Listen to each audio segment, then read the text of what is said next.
മൃഗഡോക്ടറുടെ സേവനം ലഭ്യമല്ലാതായതോടുകൂടി ക്ഷീര കർഷകർ ഉൾപ്പെടെ പ്രതിസന്ധിയിൽ.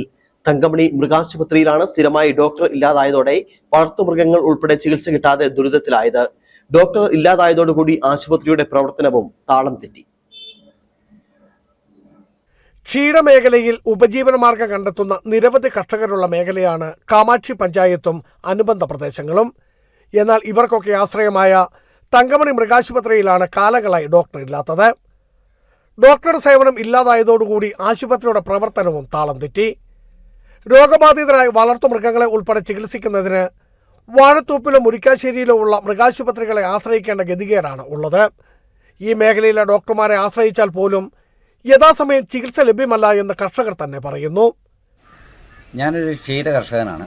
ഇവിടെ തങ്കമണി മൃഗാശുപത്രിയിൽ ഒരു ആവശ്യത്തിന് വന്നു കഴിഞ്ഞ് കഴിഞ്ഞാൽ ഇപ്പോൾ ഒരു ഡോക്ടറെ കാണാനില്ല. ഇവിടെ എന്തെങ്കിലും മൃഗങ്ങൾക്ക് എന്തെങ്കിലും ഒരു ആപത്ത് സംഭവിച്ചു കഴിഞ്ഞാൽ അടിയന്തരമായിട്ട് സമീപിക്കാനായിട്ട് ഇവിടെ ഒരു മൃഗാശുപത്രി ഉണ്ടെങ്കിലും ഒരു ഡോക്ടറുടെ സേവനമില്ലാത്തത് ഞങ്ങൾക്ക് വളരെയേറെ ദുരിതം ചെയ്യുന്നു. കാരണം വെച്ചാൽ ഞങ്ങളിപ്പം ഒരു ആശുപത്രിക്ക് ഒരു ഡോക്ടറുടെ സേവനം വേണമെങ്കിൽ നാരേക്കാണത്തിനോ അല്ലെങ്കിൽ തടിയമ്പാടോ മുരിക്കാശ്ശേരിയോ ചെന്ന് എത്തിപ്പെടേണ്ട ഒരു അവസ്ഥയാണ്. അത് ഞങ്ങൾക്ക് കർഷകരെ സംബന്ധിച്ചിടത്തോളം വളരെ ബുദ്ധിമുട്ടാണ്. ഇവിടെ അടിയന്തരമായിട്ടൊരു ഡോക്ടറുടെ സേവനം ഉറപ്പാക്കണമെന്ന്. ഹൈറേഞ്ച് മേഖലയിൽ എത്തുന്ന വെറ്ററിനറി ഡോക്ടർമാർ തന്നിഷ്ടപ്രകാരം പ്രവർത്തിക്കുക വഴി യഥാസമയം ഇവരുടെ സേവനം ലഭിക്കുന്നില്ല എന്ന പരാതിയും കർഷകർക്കുണ്ട്. എപ്പോൾ ബന്ധപ്പെട്ടാലും തിരക്കാണെന്ന് പറഞ്ഞ് ഒഴിഞ്ഞുമാറുകയാണ് പതിവെന്നും കർഷകർ പറയുന്നു. ഡോക്ടർമാരുടെ സേവനം യഥാസമയം ലഭിക്കാതെ വളർത്തുമൃഗങ്ങൾ ചത്തൊടുങ്ങിയ സംഭവങ്ങളും നിരവധിയുണ്ട്.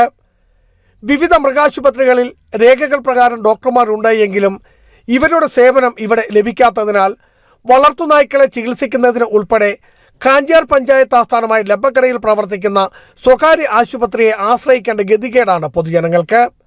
അടിയന്തരമായി തങ്കമണിയിൽ പ്രവർത്തിക്കുന്ന മൃഗാശുപത്രിയിൽ ഡോക്ടറെ നിയമിക്കണം എന്ന ആവശ്യമാണ് ഉയരുന്നത്. ബിജു വൈശൻ പറമ്പിൽ, ഇടുക്കി വിഷൻ ന്യൂസ്, ഇടുക്കി.